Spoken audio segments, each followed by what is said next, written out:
বন্ধুরা আরও 1.5 ঘন্টা বাইক চালিয়েছি, রাস্তা শেষ হচ্ছে না। তো এখন বৃষ্টির দিনে রাস্তাটাকে বেশ কয়েকবার গিয়েছি, তারপরও রাস্তাটা হঠাৎ হঠাৎ নতুন হয়ে যাচ্ছে। অর্থাৎ দেখেন অবস্থা। ইতিপূর্বে গিয়েছিলাম এই রাস্তা দিয়ে, এরকম কন্ডিশন নাই। তো আপনি যখন ওই দিক থেকে মুখস্থ যারা বাইক চালাবেন বা একবার দুইবার গিয়েছেন এই রাস্তা দিয়ে মুখস্থ আসবেন, এই দিক থেকে আপনি একটু গতি নিয়ে আসবেন। বা একটু বৃষ্টির দিন কুয়াশা বা অন্ধকার সোজা আসলে কী হবে, এখানে পড়ে যাবেন। এই যে খাদে দেখেছেন, এই সাম্প্রতিক সময়ে বৃষ্টি হওয়ার পর এই অবস্থা দেখেছেন। এবার আপনি বলেন, এরকম দুর্গম পাহাড়ি এলাকায় আসলে জীবনযাপন মানুষের অনেক কষ্টের। আর আমার জরুরি ভিত্তিতে অফিসিয়াল কাজে বাধ্য হয়ে যাওয়া লাগছে বান্দরবান শহরের দিকে। তাই আমি যদি বান্দরবান দিকে যাই, আমার একটাই রাস্তা, একটাই আমার রাস্তা। তো আর বিকল্প কোনো রাস্তাও নাই বন্ধুরা।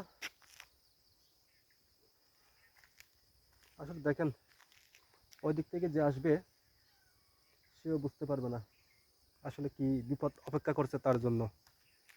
সেদিনও গিয়েছিলাম মাসখানেক আগে, সাম্প্রতিক সময় বৃষ্টি পড়ার পরে এই ঘটনা। তো এই পাহাড়ি রাস্তায় বন্ধুরা আসলে 1 সেকেন্ডের নাই ভরসা।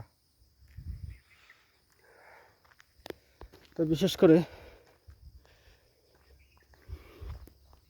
আপনি হঠাৎ করে যখন ওদিক থেকে আসবেন টার্ন করে, আপনি মুখস্থ আসবেন, রাস্তা স্বাভাবিক, কিন্তু এখানে এসে আপনি বেবাচাকা খেয়ে যাবেন।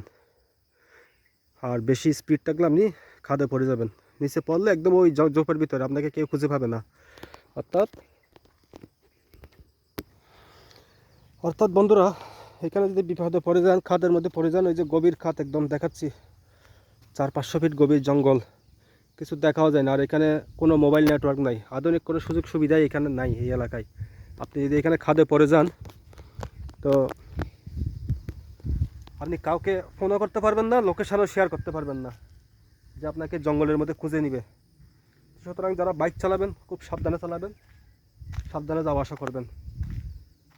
তো এই পর্যন্ত অনেক পর্যটক পড়ে গেছে খাদে বিভিন্ন জায়গায়, এখানে না বিভিন্ন জায়গায় কাদে পড়ে গেছে। তার একটা জিনিস বোঝে নাকি, এই যে যেমন ধরেন এই যে মাটি, এরকম মাটি এবং বালি, এটা কিন্তু ব্রেক মারলে স্লিপ কাটে।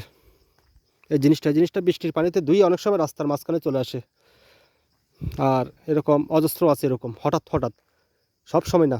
যদি সব সময় থাকতো তারা একটু সতর্ক হতো, কিন্তু হঠাৎ আপনি টার্নিং আসছেন, এরকম একটু বালি আর মাটি সংমিশ্রিত ভিজা রাস্তার উপরে এখানে চলে আসছে মাঝখানে, তখন কোনোখানে যদি ব্রেক মারা লাগে বা একটু টার্নিংয়ের দিকে যাচ্ছেন, ব্রেক মারলেন না, টার্নিংয়ের দিকে যাচ্ছেন, আপনি এভাবে পড়ে যাবেন খাদে।